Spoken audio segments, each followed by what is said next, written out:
Good morning to my fellow classmates and respected lecturers. Today, I will be presenting my case study titled The Impact of Bilingualism and Multilingualism on Children Language Learning. So, first, we start with the introduction. So, in today's globalized world, bilingualism and multilingualism are becoming increasingly common, especially in multicultural countries such as Malaysia. Many children grow up exposed to more than one language, whether at home, in school, or within their community. So here, in my case of study, I have explained about how bilingualism and multilingualism have become increasingly prevalent in contemporary societies due to globalization, migration, and intercultural communication. This exposure is important because language is not just a tool for communication, it also plays a significant role in shaping a child's thinkings, social interaction, and even identity. For example, a child who speaks multiple languages may think differently, which perspective more easily and communicate with a wider range of people. However, language learning is not a simple or automatic process. It is a dynamic and influenced by many factors such as family background, education, and environment. This is why it is important to study how bilingualism and multilingualism actually affect children's development. So we continue with the purpose of the case study. So here, the purpose of this study is divided into three main objectives. First, I aim to analyze how bilingualism and multilingualism influence children language development. This includes both understanding and speaking abilities. Second, I evaluate the key factors that influence language learning. These include home language practices, schooling, and community exposure. Third, I identify patterns that relationship across different cases to understand what makes language learning successful. To guide this study, three research questions were developed. The first question looks at the factors contribute to bilingualism and multilingualism in children.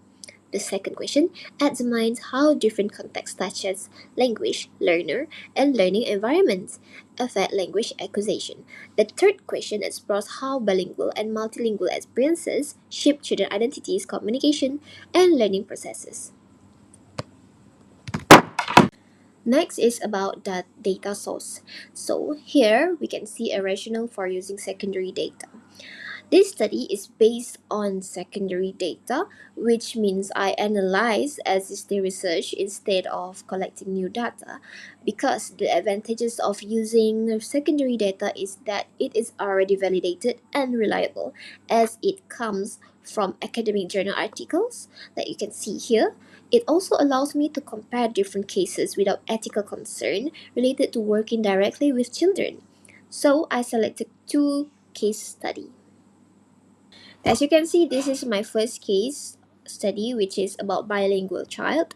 This one is focuses on bilingual child learning Turkish and English. It's stated here the child learning Turkish at the first as the first language, while the English for the second language. So here we can see it's about the child who is exposed to Turkish and English from an early age. The child uses Turkish mainly at home, while English is used in school. This creates a balanced bilingual environment where both languages are actively used in different contexts. From the findings, the child shows strong receptive skills, meaning the child can understand both languages very well. However, expressive skills such as speaking vary depending on the situation. For example, the child may feel more confident speaking Turkish at home but switches to English in academic settings. This shows that language proficiency is influenced by context and usage. Another important observation is code switching.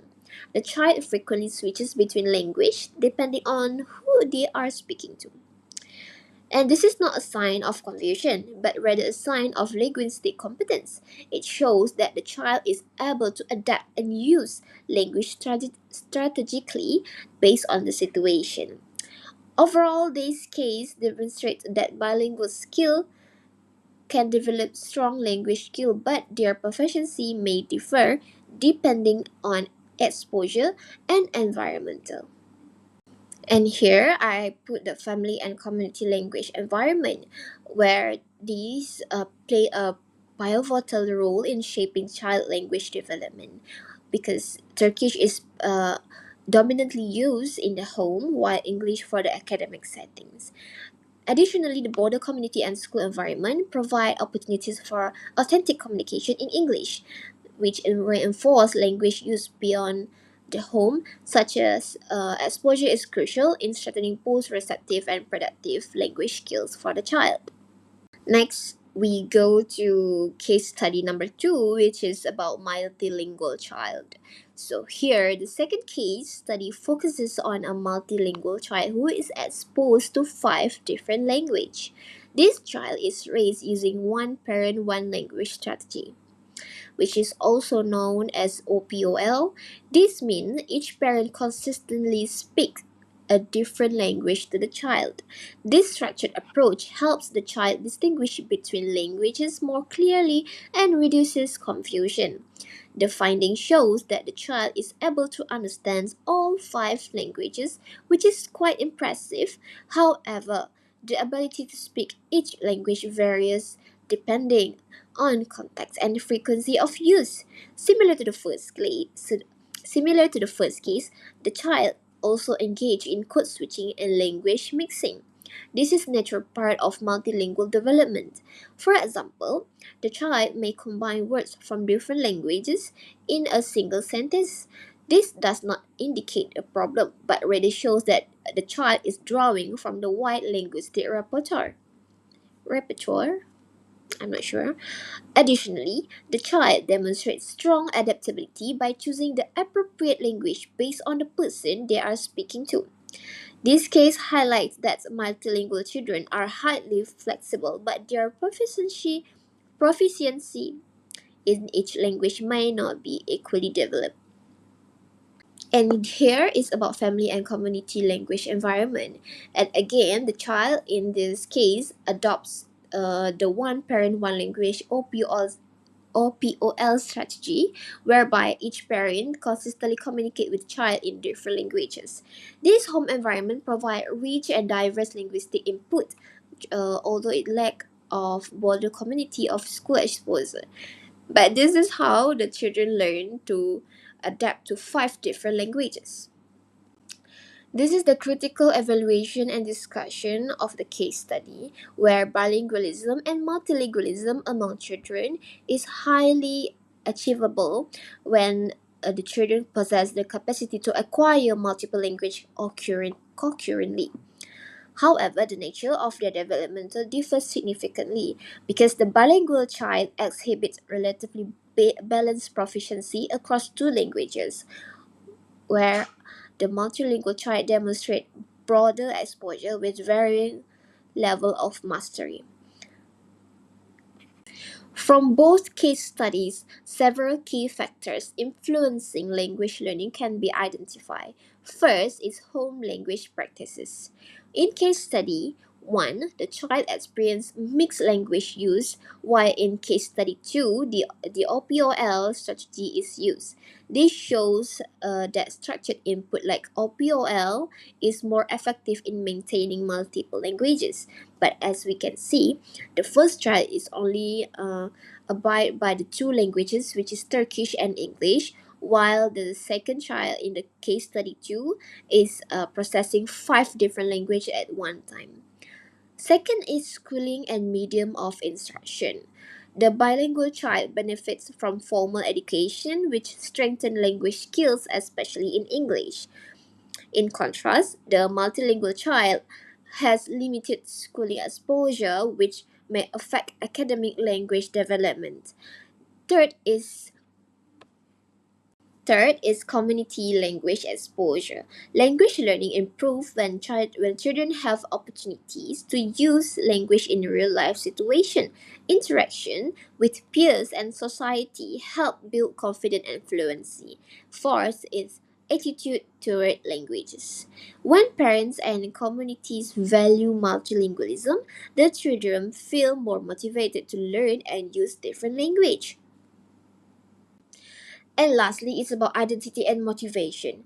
These two things play such an important role. Why? Because the children often associate certain languages with their identity, culture, or social group. This influences which language they prefer to use and develop further. So, next we can see is a patterns and critical analysis. Here we can see several important patterns can be identified. So for the first one is frequency of exposure directly affects proficiency.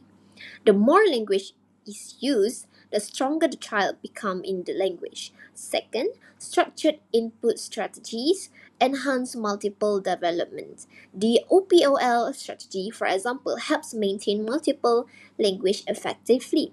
Third, social context determines language use. Children choose languages based on who they are speaking to and the situation they are in. And fourth is code switching is such a natural and beneficial strategy. It allows children to communicate more effectively and express themselves fully.